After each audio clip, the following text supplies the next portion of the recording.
This is the Morning Drive Podcast from Double T 97.3, presented by Cantex Roofing and Construction. I'm Mike Hebert, owner of Cantex Roofing and Construction. Every day is game day, and we'll get it right when it comes to your roofing, construction, windows, and mirrors. Call Cantex Roofing and Construction today. Together, we are one serving you. Thank you for being with us today. Jamie, Jeff, and I, as we'll have Red Raider baseball 12 hours from now as they take on Grand Canyon in Phoenix with the first pitch at 7. Here in Kansas City tonight, 7:30 broadcast time. Lady Raiders take on Oklahoma State. We'll have it for you on 107.7, the Red Dirt Rebel, plus 100.7, the Score. Tip at 8. Tomorrow in Tempe, it'll be Texas Tech and Arizona State. And Jamie, when these two teams played on February the 12th, it was a 2 overtime game. You won it 106-111. You exited that game going, whoa, man, we just played a team that's not very good, and it took us 2 overtimes to win. But since that time, since that game, the Red Raiders have gone 4-6, and Arizona State has gone 1-5. So I don't know that that's a big kind of crossroad of the year, but I wonder if you go back and go, man, if Arizona State had won that game, wonder what happens to you the next 2 or 3 games. Was that a game where you kind of went, okay, kind of like Iowa State where you lost, but you feel like, okay, learned a lot about your team and what you needed to do, and then against Arizona State, you figured out a way to survive and win and win a game, in crunch time when you had to be more physical than the other team. Yeah, I think you just walked away from that one saying, hey, the Red Raiders kind of got away with one. They didn't play their best game, and they still found a way, which shows that you're probably the more talented team than Arizona State. Did I hear you say that we went 4-6 since then? That doesn't seem right. I'm looking at Texas Tech has 6 losses since then? No, you went 4. I'm sorry. You went 4-2 in those in those 6 games. Yeah, I was going to say, you don't have 6 losses in conference play on the season. So what I probably meant to say is you won 4 out of 6 is probably what I meant. Okay. I meant to say, but you're right. Thank you for because we didn't play 10 games since February the 12th, right? Yeah. Same baseball, Jamie. Yeah. So I just, that to me, that wasn't a big red flag or anything like that. I was just, okay, we had our stinker because, you kind of expect to have a stinker every now and then. We had a stinker and we were luckily enough to still find a way to win that one. But, I mean, it kind of showed you that Arizona State has some fight in them. So I guess that's a positive thing for them. They had 5 in double figures that night. Adam Miller had 22. B.J. Freeman had 21. But JT Toppin, man, he was awesome. He had 41 and 15. But you weren't that awesome from the free throw line. You were 23 of 32. You did hit 10 threes, which is kind of what you do. But you scored 50 points in the paint, but gave up 40 points in the paint. Yeah, remember double overtime too. So all those numbers are going to be up a little bit. But I think I'll tell you this, Chuck. The fact that you went to double overtime with them the first time gives me more confidence that this is not you're not going to be looking ahead because those players know that they were lucky to escape with one there, and they're going to be ready for them, in my opinion. So it's not as if they're just going to go, oh, okay, well, this team's near the bottom of the standings. We're just going to coast because, man, last time they gave you all you can handle. Yeah, and sure for Arizona State, I mean, they were in the middle of a 6-game losing streak when they lost that game to Texas Tech. Their one win since the end of January when they beat Colorado on the road, January the 28th, 70-68, is a win at K-State, that's an impressive win. They won 66-54. I bet you K-State would like to have that stinker back, Jamie. No question. And they've lost their last 3, losing at Arizona 113-100, and then last Saturday they lost at Utah 99-73, and then lost their last game in February to BYU 91-81. I think there's some thought that Bobby Hurley's in a little bit of trouble there. They're 13 and 17 and 4 and 15 in Big 12 play. I think they have higher hopes than that, but you certainly don't want to be in a situation where you're the get momentum game, with a win, right? Heading into the Big 12 tournament next week. No, absolutely not. You want to be the one that continues your momentum. Yeah, and you're ranked 9th in the country, and it feels like, man, all systems go for the Big 12, and all systems go for the NCAA tournament, and just you want to keep the old momentum going there. Exactly. Right? Yep. Yeah. So we'll see. We'll see what happens as the Sun Devils and Texas Tech Red Raiders tip it off tomorrow night from Tempe. They're serious about their basketball there. I mean, that'll be a big crowd there in Tempe, and we'll see what transpires. Softball this weekend. That's kind of weird what they're doing. I guess because of the weather, it's going to be like in the 40s tomorrow, and I think it's supposed to be some precipitation. So they're playing a doubleheader tonight, and then not playing Saturday, and then playing again on Sunday. So just trying to get all those games in. You guess it's because of the weather? No, it is because of the weather. It is because of the weather. I think the press release said due to wintry weather conditions. Yeah. No, you're right. It's not a guess. It's just kind of the way it is, right? Yes. But now what'll happen is, tomorrow will be beautiful and Sunday will be icky. Well, that'd be just our luck, right? Our luck. Well, I will tell you, it's currently raining here in Phoenix, so it's supposed to rain here all day long. So you may get 2 baseball games on Saturday instead of 1 baseball and 1 softball. What does that do to the hiking for today? It definitely puts a literal damper on it. A damper on what? Do you have your rain gear with you? I have a little bit, but I'm not going to hike in the rain. Okay. No, there's no reason. There's no reason for that. I got to tell you, when we were in Tempe New Year's Day and the day before going to practice and shoot around, but New Year's Day especially, I was really impressed with the number of hikers that were out. So it was like for New Year's Day, it was like, whoa, man, there's a lot of people out here walking around. The Morning Drive podcast from Double T 97.3 is presented by Cantex Roofing and Construction. Jeff McGuire. Good morning, Jeff. Morning. 1935, Malcolm Campbell sets the world land speed record, of 276.71 miles per hour driving his famous Bluebird car. The last record set at Daytona Beach, Florida. Because they no longer do that there? I think that's my guess, yeah, that they moved out to the Salt Flats. Yeah. The water got in the way. 1955, baseball commissioner Ford Frick says he favors legalization of the spitter. Okay. What's your take on that, Jamie? Should they be allowed to do that? No, I don't think so. Okay. I don't think we want people hawking a loogie on the ball. It's probably more related to like having control of the ball, right? Probably what his thought was there. I guess. I don't know. I mean, licking the fingers is one thing, but I don't know exactly what, a spitball.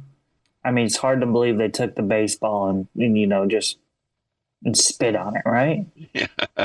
What exactly were they doing? Anything they could possibly have gotten away with.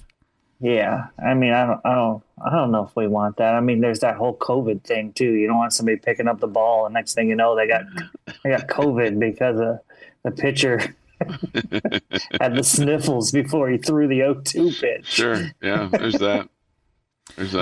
Big day for Chuck Heinz in 1982. Oh yeah, the NCAA tournament selection show is televised live for the first time.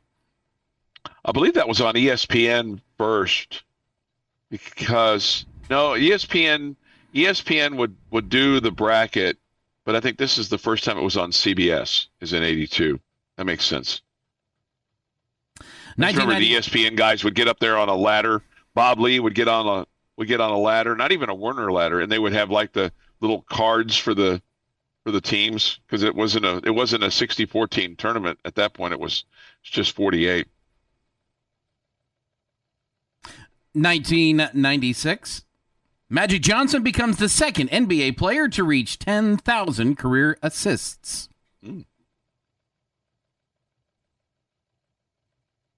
Also in 1996, en route to a Southwest Conference tournament title, the number 7 Texas Tech Red Raiders go on a 20-2 run to beat Texas A&M 85-57 for their 19th straight win. Wow. Always good to beat the Aggies. Yes. And in 2016, Peyton Manning announced his retirement from the Denver Broncos and the National Football League. It is National Cereal Day. It's a good day. What's your cereal of choice? Like, you have like a serious cereal and a fun cereal, Jeff? I rotate through about 9 cereals as the taste goes through. It's currently Frosted Mini Wheats. Frosted Flakes is a staple. Captain Crunch is a staple. Oddly enough, Corn Flakes on occasion make an appearance. Raisin Bran. There's a s'more cereal that's really good. I rotate through them. Jamie, you have a cereal? Raisin Bran is my favorite cereal. I would say if I went to the kids stuff every once in a great while, it's Captain Crunch with Crunch Berries. Okay. I'm a Cheerios guy, tried and true. And then my fun cereals are Captain Crunch without the Crunch Berries and Cocoa Puffs. I've heard some do the Cocoa Puffs with chocolate milk, but I don't do that. Let's see if I can lead you guys down the primrose path, because we have a famous Red Raider celebrating a birthday today. Mm-hmm. How am I going to do this? Basketball player, might be our favorite Russian. I think he was Russian anyway. Is it Vlad? No, not Vlad. Is it Darko? It is Darko. Darko, 39 today. Wow. Wow. What if he's still 7 foot? Well, I mean, I'm guessing he's not that old that he started to lose his height. Mm-hmm. Celebrating a birthday on Sunday will be Brad Reese, who turns 37. And former Texas Tech football coach Mike Leach would be celebrating a birthday on Sunday, but that won't happen. You mean Brad Reese, the head coach at Midland High? That is also correct. Yeah. Today, Brian Cranston, 69. Jenna Fisher, 51. Lynn Swan, 73. Joe Carter can touch them all on his 65th birthday. Jeff Kent, 57. And Mike Nolan is 66.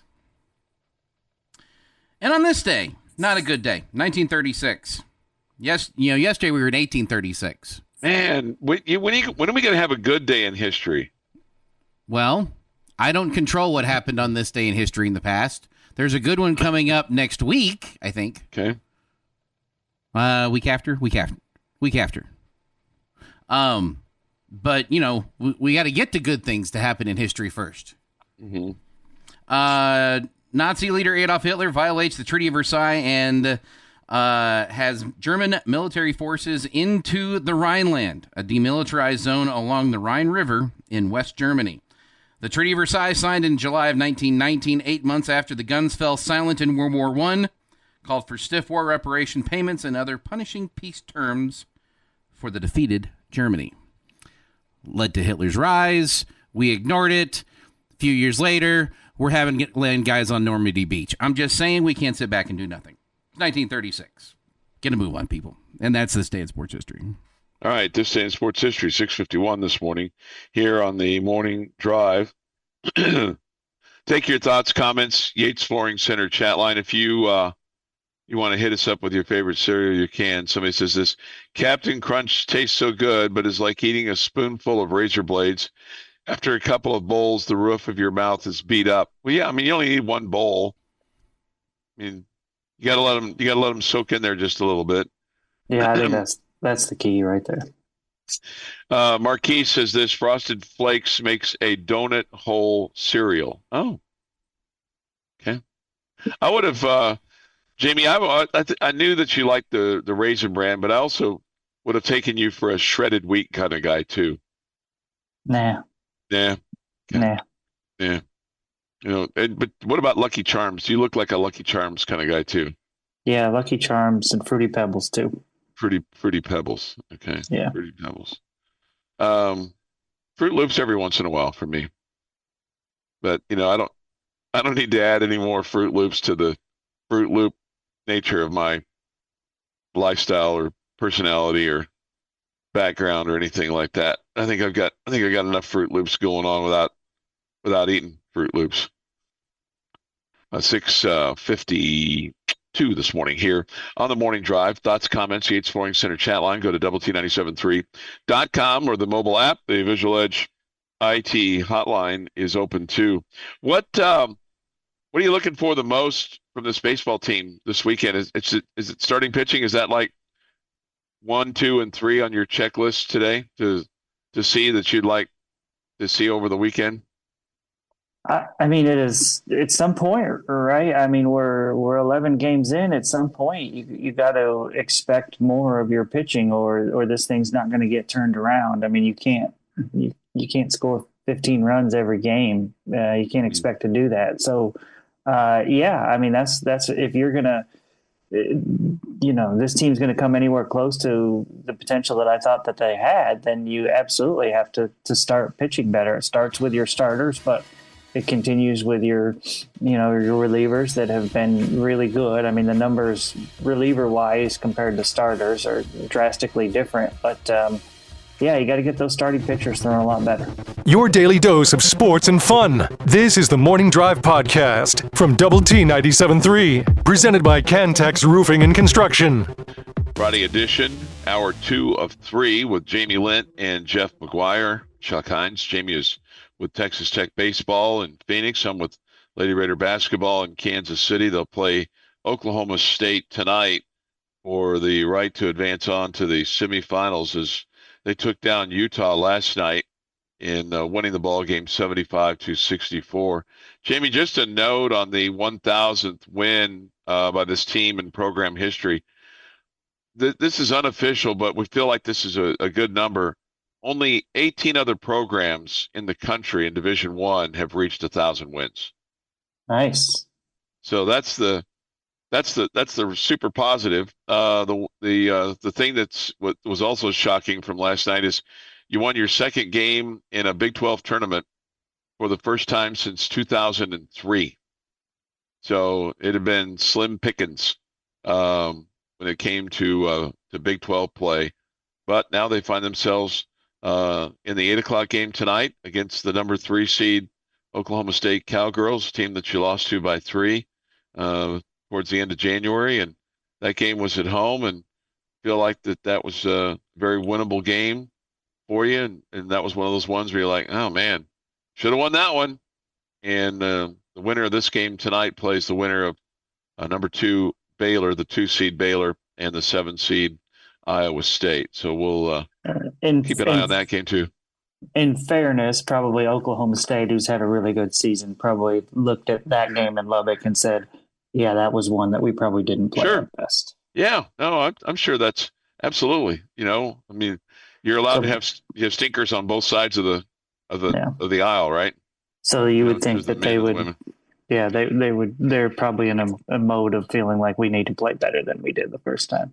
Yeah, I mean, and also now, I mean, it's like I think everybody's like, oh wow, ooh, look who came to the tournament here and is trying to be a spoiler, and trying to kind of turn this tournament upside down with another win, because I mean, you're a 14 seed, you weren't expected to be here today, and you sent 2 teams packing that not one I think that felt like if they got a win they'd be really fortunate. That was Kansas. But Utah, I mean, they're a tournament team. They're going to be announced on Selection Sunday. They're going to have an opportunity to compete in the NCAA basketball tournament. So I'm sure that they were really, really disappointed leaving here last night. I think I heard last night that they were projected as a 7th seed. Okay. So not just a team that's getting in, but a team that's getting in with a pretty decent seed. Well, they had a lot to play for last night, right? Because, it's like you could look at Texas Tech's men next week and go, you're going to get a double bye. And I'm really curious as to how the double bye is going to positively or does it negatively affect the team, just from the standpoint that, you have a team that comes in and starts winning and gets acclimated to the arena and the tournament. And then all of a sudden these top 4 teams got to kind of jumpstart their tournament activity. Right. Yeah. And just, they have to get their want to going versus a team that might be looking at it and going, hey, once we lose, we're done. So we got a lot to play for here versus a team that may not have quite as much to play for other than seeding. You just don't want to rest on your laurels at all. So I'll be interested to see how the Tech men approach that next week and how they respond to that.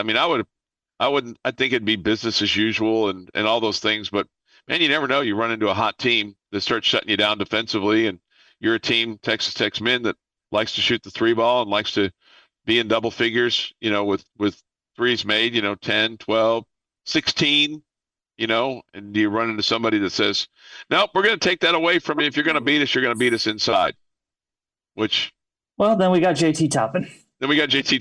Right? And we're going to send you to the free throw line. So that's what you got to look forward to. But man, they got to take care of business tomorrow, because you don't want to slip up and, lose to a bottom feeder and, hurt your seeding process, because I think you're pretty solid as a 3 seed right now, don't you?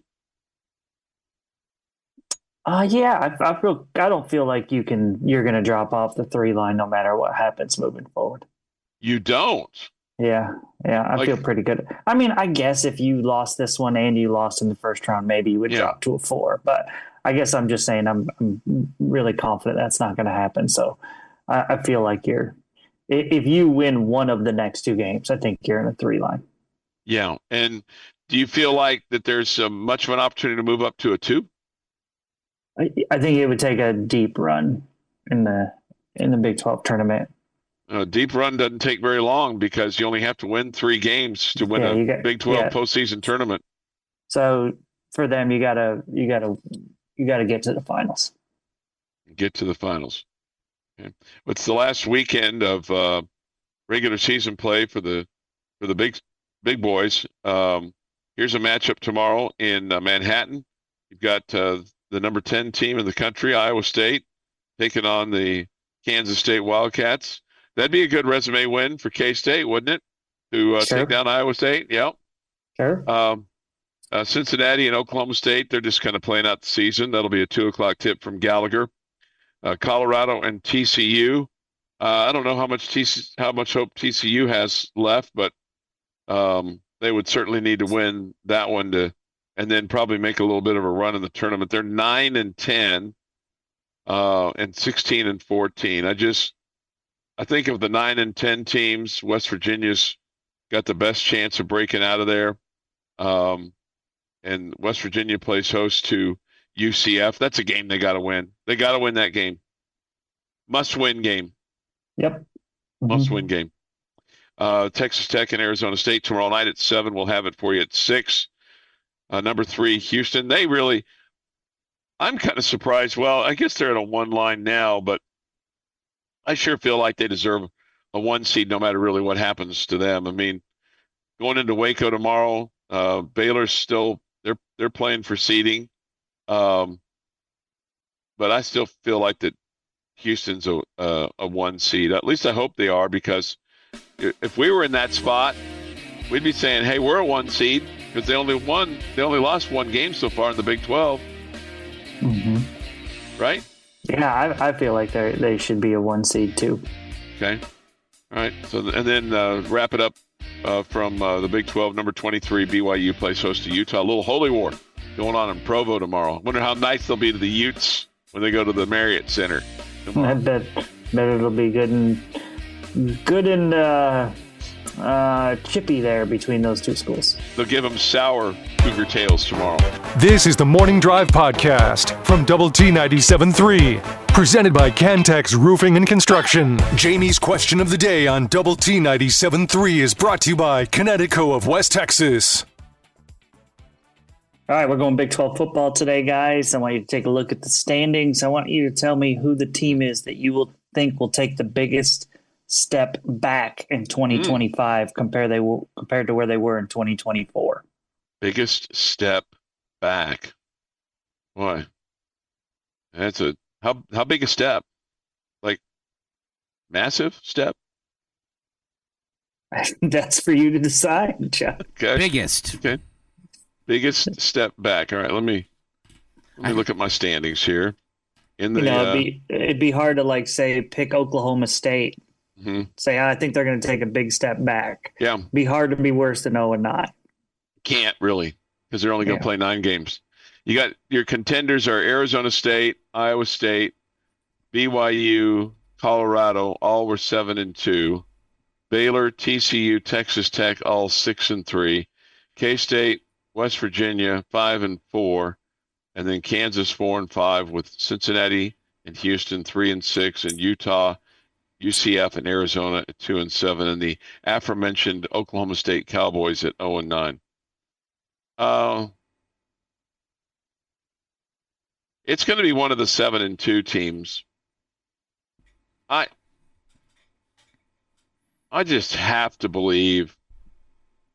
I have to believe Colorado's going to take a step back, Jamie. And they're losing the Heisman Trophy winner, and they're losing the starting quarterback. And they have a coach that is yet to go into a high school to recruit. At some point in time, that is going to come back to haunt you a little bit. This whole business of, hey, I'm Deion Sanders. You want to play for me? Come see me. I'll sign autographs. I'll take pictures, but I ain't eating your grandmother's stew. Okay, Jeff? I mean, Colorado's probably the right answer, but Arizona State coming in and making it to the Big 12 championship game, I mean, I think they're going to be okay, and they may be contending for a Big 12 championship next year, but I don't expect them to be back in that level. And since they were at the top, I think they've got the best chance to fall. I don't disagree with you. I am 100% with Jeff on this one. I think it's Arizona State. I just think a lot of things went right for them this past season. Obviously, losing Scatteraboo hurts them as well. He was really, really important to their offense. I still think they have a good quarterback in Sam Levitt, so I don't expect him to be terrible. But could I see them as a 5-4 team? Sure, I could. I think things will. I just, like I said, it just felt like everything went right for them, kind of like TCU's team did a couple years ago. And then we saw the next year things leveled out a little bit. So I think Arizona State is the school that takes a bit of a step back compared to where they were a season ago. I think Colorado is a good answer as well. I just I don't know, man. I think Deion proved that he can coach, and I think that Deion is going to continue to get recruits. So I just think that as long as he is there, I think he's going to be fine. I think Iowa State with a returning quarterback is going to be good. I think BYU is going to be really good. I don't expect Arizona State to be terrible. I just expect them to take a bit of a step back. And then, the next group of teams, the Baylors, TCU, and Texas Tech, I think they're all right there, similar to where they were this year, probably a little bit of a step forward for those schools. So would be my guess for the three of them. So, yeah, you got to look at a team that's near the top if you're expected to take a step back, and I think that team's Arizona State. Okay. And, Iowa State has been a team, too, that they've been on the cusp of greatness, and then sometimes they've slid back a little bit. But are we sleeping on BYU at all, or do we feel like that's a really good, solid football program that's here to stay? Well, considering none of us picked BYU to be the team that takes a giant step back, I think we're not sleeping on them. Yeah, I think they're going to be really good. I think there's a chance that they're the conference champion this year. Okay. Yeah, I mean, they were 11-2 last year overall, and Iowa State was 11-3, as was Arizona State. So Colorado 9-4 on the season, but like I said, 7-2 in Big 12 play. All right, good question, Jamie. Good question. Thoughts, comments? If you have a reaction to that, hit us up on the Yates Flooring Center chat line. Somebody asked this question: does Baylor losing their running back hurt them? I know he announced his intention to transfer last night. I had not seen that. Are we not out of the transfer portal period? I don't. Yeah, I would assume it's going to hurt them, but they have Sawyer Robertson. I think Baylor's been a bit of a plug and play team when it comes to running backs, but I still think they're a good team. Maybe just not as good. Marquise asked this question: why are you guys so inaccurate when it comes to Deion Sanders? Well, maybe it's just me, Marquise, because I'm the one that was negative. I don't know what I was inaccurate about. But I mean, it's documented. It's true. He didn't step in any high schools. He doesn't go to anybody's home. He wants them all coming to him. He's had a pretty high degree of success, but he is losing the Heisman Trophy winner, right? He's losing him. He's going to the NFL draft. He's losing his starting quarterback. His son can't play for him again unless he goes to the NFL, at least this son. Now, if he wants to, prolificate and make another one, then that, it's going to take a few years to get him to the Division I level. Right?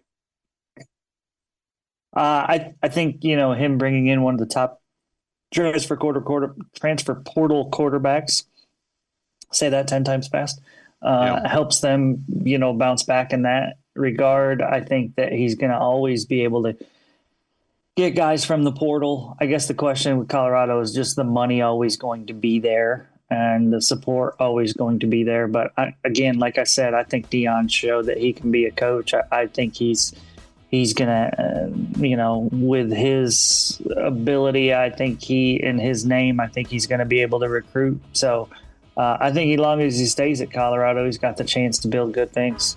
The Morning Drive podcast from Double T 97.3 is presented by Cantex Roofing and Construction. Good morning. It is the Morning Drive on Lubbock Sports Station, Double T 97.3 and Double T973.com. Hour 3 of 3. Yates Flooring Center chat line is open. Go to the Double T 97.3 mobile app for that. Visual Edge IT hotline. If you care to chit chat with us, we're all here. We're all ears. 806-771-0973. We come to you from the First United Bank studio. Jamie's in Phoenix with Red Raider baseball. I'm in Kansas City with Lady Raider basketball, and Jeff's at home base dealing with everything in downtown Lubbock at the First United Bank actual studio. A couple things here from the Yates Flooring Center chat line. I don't know what this is referring to, Jamie, but probably could send this in every day. Well, I hope this is the case. Chuck never lets us down. No, he absolutely does not. Never. Guess it could be some kind of craziness or, things along those lines. Chalupa says, what kind of a man won't eat grandma's stew? That was in my reference to Deion Sanders not going out and recruiting and eating grandma's stew. I think it's going to be a little warm for stew today in Lubbock. My guess is it's always too warm for stew in Phoenix. I don't know if it's supposed to snow tomorrow. I don't know that it'll be that too warm for stew. Okay. All right. And then actually here in Kansas City, where we had a blizzard Tuesday night, it's very, very nice here today. It's already 43 degrees. So that's good. We get this. Nice. Very proud of the Lady Raiders. Guns up. That from the Home Finder. Okay. We've got to have at least one classic Chuck moment per day. Man, that's a lot of pressure, Jamie. I don't think it is. I mean, you just have to be you. I really think they just come naturally, right? Seems to. Those are the ones that we like. It's when you do crazy stuff just on purpose. Oh, see, that's where it gets not fun. I think sometimes you really. I think sometimes you think that I really kind of plan stuff, and it's that. To the contrary on that. Let's see, Chuck. Do you think Dion would eat the Lucky Lady's chili in the summer? I think she's done with that. But if Dion were coming over to the house and he wanted chili, I'm sure she'd make it for him. She's a nice person. She'd probably find that hospitable. All right, so we got baseball this weekend in Phoenix against Grand Canyon, the Antelopes. This is a well-respected baseball program, isn't it, Jamie? Just overall.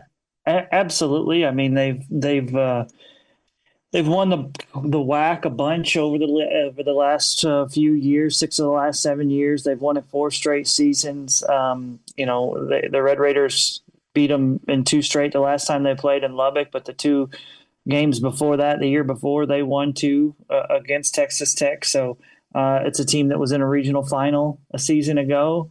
I mean, obviously they've done a lot of winning of late.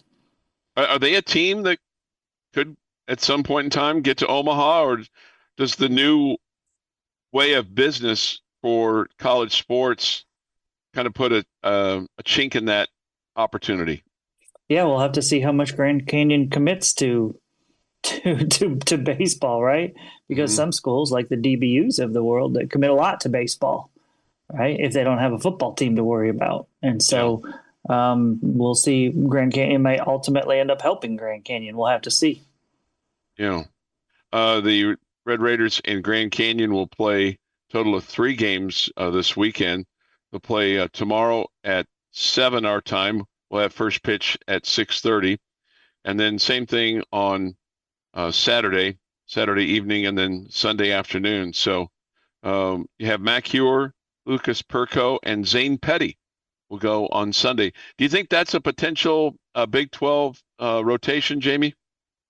It's the same rotation 2 weeks in a row. So I think they all have the opportunity to continue starting. But the way that Tyler Boudreau threw on Wednesday, you would think that he's put himself in that conversation as well. And I would think that if one of those guys does not have a good outing this weekend, then Tyler might get the opportunity to start on the weekend next weekend. And who's the first out of the bullpen, you think, at this point in time, or is it just situationally? And I'm just saying, let's just say the game is in doubt. Okay, whether you're winning or you're losing, the game you're within 1 or 2 runs, or you're leading by 1 or 2 runs. Who's the next guy out for you, do you think? Zach Crotchfeld, probably. Okay. And the closer at this point is still? Do we know? We really haven't had him. Still. Well, because